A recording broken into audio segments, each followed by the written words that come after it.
주께 가까이 날 이끄소서. 주께 가까이 날 이끄소서. 간절히 주님만을 원합니다. 채워주소서. 채워주소서.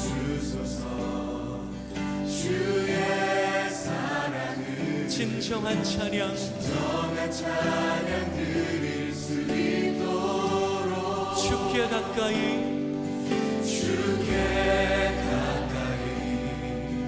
날 이끄소서. 간절히 주님만을 원합니다. 채워주소서. 주의 사랑을 진정한 찬양 드릴 수 있도록 목마른 나의 영혼 주를 부르니 나의 맘만 적어 주소서. 주님만을 원합니다.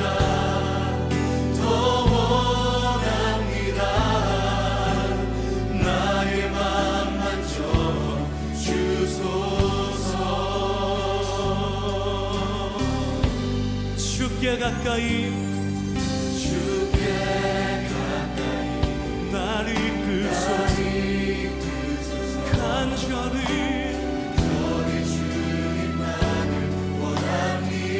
예수님 채워주옵소서.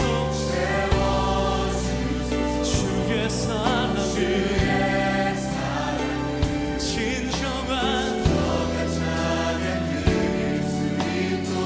목마른 나의 영혼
주님만을 원합니다.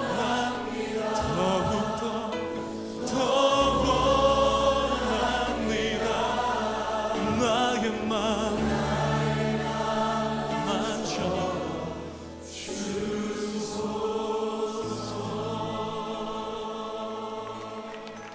예수님 주께서 함께 말씀을 읽겠습니다.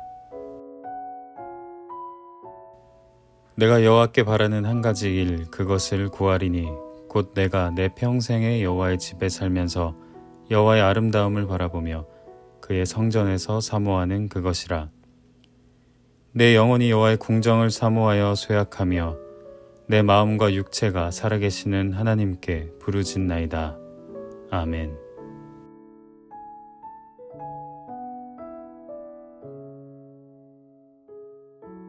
5월 20일 어머니 기도에 함께한 모든 어머니들을 주님의 이름으로 환영하고 또 축복합니다.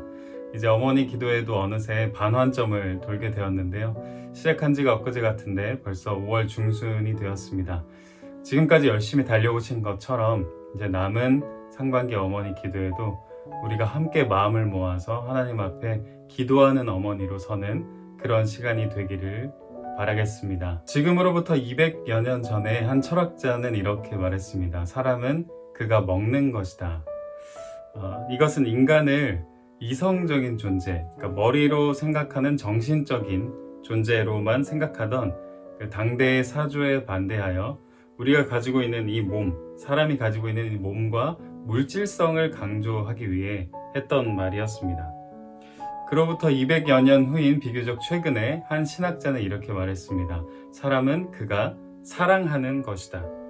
사실 이 말은 우리 기독교인들에게 그렇게 낯선 말은 아닙니다. 우리 기독교 신앙의 선배들이 꾸준히 강조해왔던 것이기 때문이죠. 사람은 바로 그가 사랑하는 것이다. 성경에서 하나님과 우리의 관계를 결혼 비유를 통해서 설명한다고 제가 몇 번 말씀드렸습니다. 결혼한다는 것은 다른 많은 사람들을 선택할 수 있는 가능성들이 그치고 한 사람에게만 헌신하겠다라는 그런 선언이죠. 나의 사랑의 방향, 나의 원함의 방향을 한 사람에게만 고정시키겠다는 겁니다. 그것은 내가 그 사람과 이 사람과 책임 있는 관계에 들어가겠다는 의미이죠. 제가 오늘 주목하는 것은 바로 이 원함입니다. 원하는 그 마음, 그리고 원하는 그 마음이 향하는 방향. 우리가 그리스도인이 된다는 것, 즉 세상에 속한 자녀가 아니라 하나님께 속한 자녀가 된다는 것은 바로 이 원함의 방향이 바뀌는 것이라고 말할 수 있겠습니다. 예수님께서 복음서에서 아픈 사람들, 병든 사람들을 고칠 때마다 꼭 물어보시는 것이 있었습니다. 내가 낫고자 하느냐? 내가 낫기를 원하느냐? 또는 내가 무엇을 원하느냐? 이렇게 물어보신 것은 우리가 원하는 바, 우리가 바라는 바, 또 우리가 열망하는 바가 곧 나 자신을 보여주는 것이기 때문입니다. 사람은 그가 사랑하는 것이다 라는 말이 보여주는 것처럼 이제 신앙은 머리와 축적된 지식의 문제가 아니라 내가 갈망하고 내가 원하고 또 내가 열망하는 것의 문제가 됩니다. 예수님이 제자들을 부르실 때 나를 따르라 라고 말씀하셨죠. 저는 이 부르심이 이 시대의 어머니들에게도 여전히 유용한 부르심, 생생한 부르심이라고 생각합니다.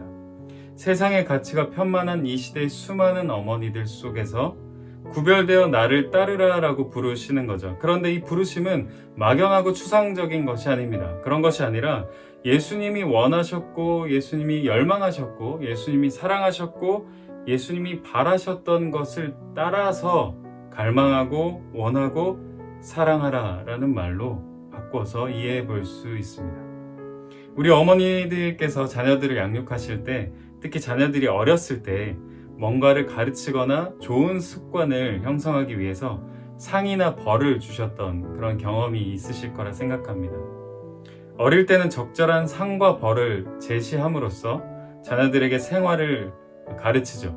그런데 이 아이가 장성하고도 상과 벌에만 익숙해져 있다면 좋은 인격을 가진 사람, 또는 좋은 영향력을 끼칠 수 있는 사람까지는 될 수가 없습니다.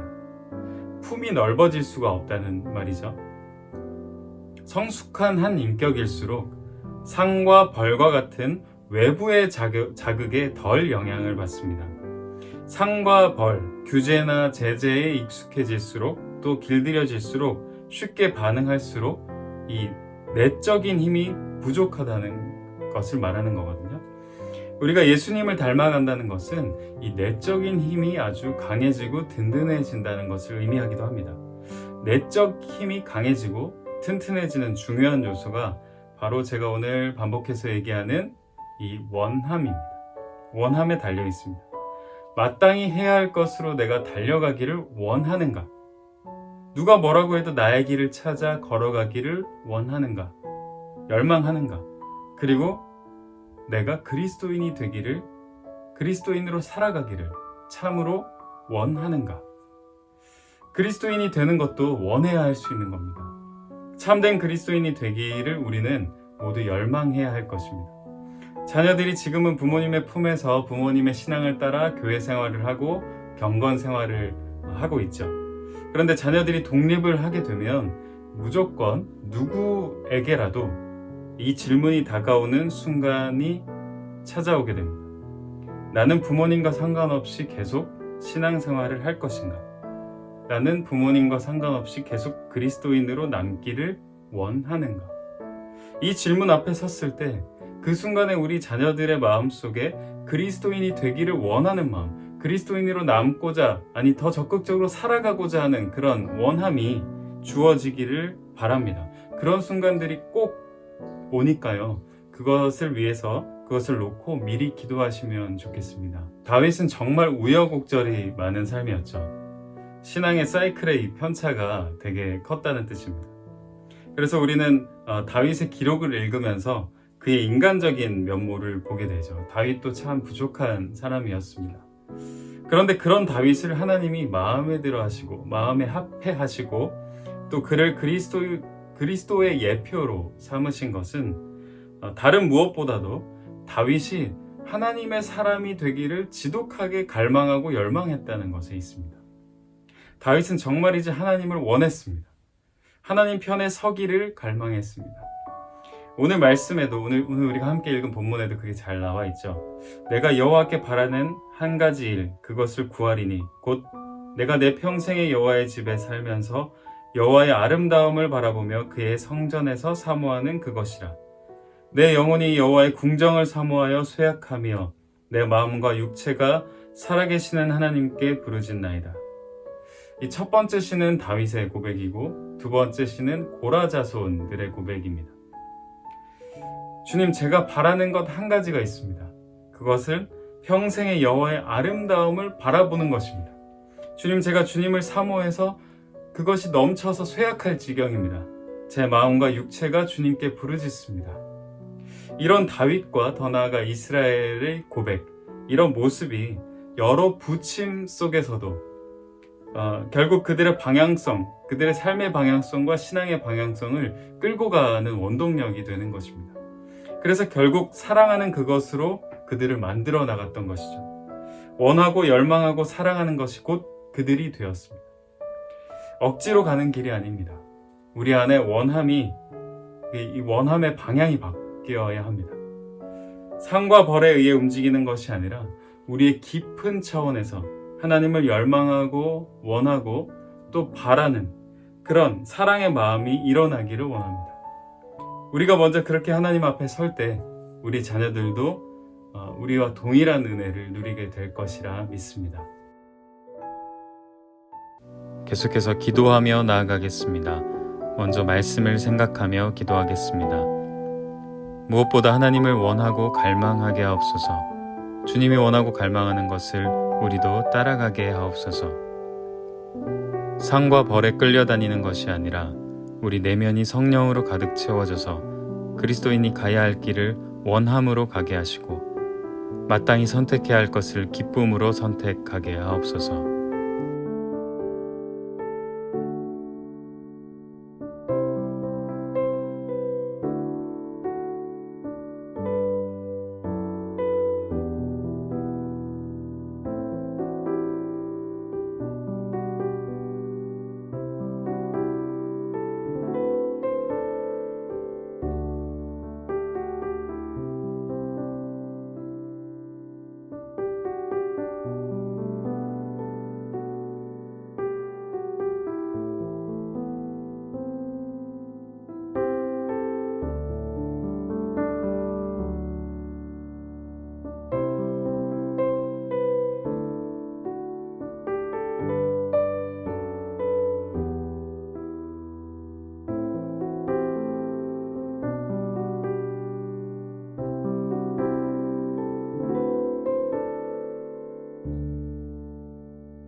이번에는 가정을 위한 기도를 드리겠습니다. 하나님과의 관계를 최우선으로 생각하며 서로를 이해하고 사랑하는 가정이 되게 하소서. 경제적인 어려움이 없도록 지켜주시고 어려울 때라도 견디고 이겨낼 수 있는 힘을 주소서. 자녀들이 주 안에서 바르게 성장하고 학업과 진로 준비 과정에 돕는 손길을 더하소서. 직장과 군복무 등 여러 이유로 떨어져 지내는 자녀들을 지켜주시고 어디에 있든 하나님을 경외하게 하소서. 취업, 결혼, 자녀 계획을 비롯한 삶의 중요한 지점에서 하나님의 인도하심을 경험하게 하소서.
이번에는 교회를 위한 기도를 함께 드리겠습니다. 하나님이 주신 사명을 따라가는 교회가 되게 하소서. 세상 속에 들어가 주님의 빛을 나누는 교회 되게 하소서. 다툼과 분쟁이 아니라 용서와 사랑을 경험하는 곳이 되게 하소서. 다음 세대가 주의 인도하심 속에 빛의 자녀들로 성장하게 하소서.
계속해서 나라와 민족을 위한 기도를 드리겠습니다.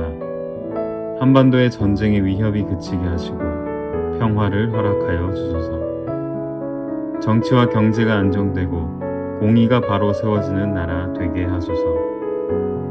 코로나로 고통받는 이 땅 곳곳에 주님의 위로와 돕는 손길이 있게 하소서. 위정자들이 하나님을 두려워하고 국민을 섬기는 참된 지도자가 되게 하소서.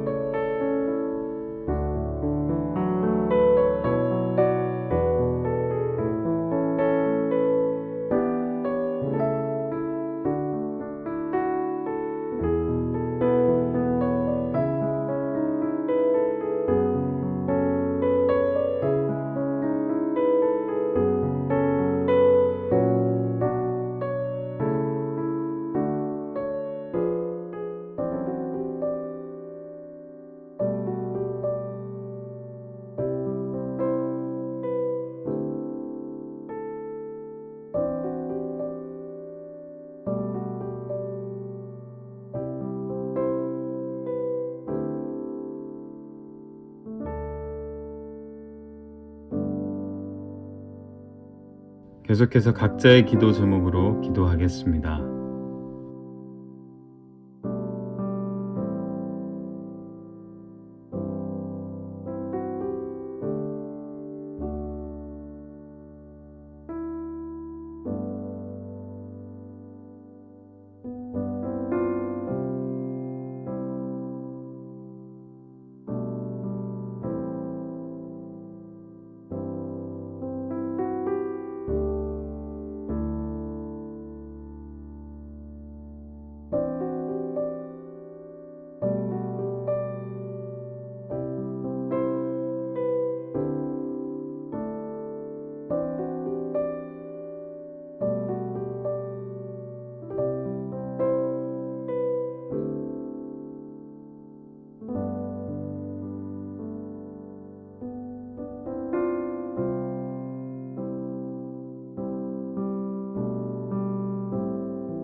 기독 학부모의 기도를 드리겠습니다. 부족하고 연약한 우리를 부모로 부르신 하나님, 우리를 자녀 교육에서 가장 중요한 책임자로 믿고 맡겨주시니 감사합니다. 하나님께서는 아버지의 역할이 있기에 자녀에게 아버지를 주셨고 어머니의 역할이 있기에 자녀에게 어머니를 주셨습니다. 그러나 우리는 그 역할을 제대로 감당하지 못한 채 자녀 교육의 책임을 서로에게 전가할 때가 있었습니다. 자녀를 바른 길로 인도하기 위해 함께 기도하고 합력하며 선을 이루지 못했던 우리의 모습을 용서해 주옵소서. 이제 우리 자녀의 문제에 대해 마음을 모아 하나님 앞에 무릎을 꿇는 부모가 되기를 원합니다. 자녀 교육이 어렵고 피곤한 일일지라도 자녀와 관련된 모든 것을 함께 고민하고 대화하며 기도하기를 기쁘게 여기는 부모가 되게 하옵소서. 우리 가정의 아버지와 어머니의 자리가 아름답게 세워지도록 도와주옵소서. 하나님, 감사합니다. 오늘도 우리를 어머니로 이 기도의 자리에 불러주신 것을 감사드립니다. 우리가 마음 모아 기도했던 모든 것들이 하나님 앞에 상달되게 하시고 하나님이 일하심으로써 우리 삶에 그 기도 제목이 응답되는 결과로 드러나게 하옵소서. 우리 어머니들 마음을 붙잡아 주시고 성령으로 가득 채워져서 주님을 닮기를 원하게 하시고 주님이 사랑하는 것을 사랑하게 원하게 하시고 주님을 향하여 주님 앞으로 달려나가기를 원하게 하옵소서. 그래야 이 원함이 우리 자녀들에게도 고스란히 전달되게 하옵소서. 오늘 하루도 주님 앞에 맡겨드립니다. 이 하루가 주님께서 기뻐하시는 하루가 되게 하시고 우리도 이 하루를 통해 감사와 행복을 경험하게 하옵소서. 예수 그리스도의 이름으로 기도합니다. 아멘.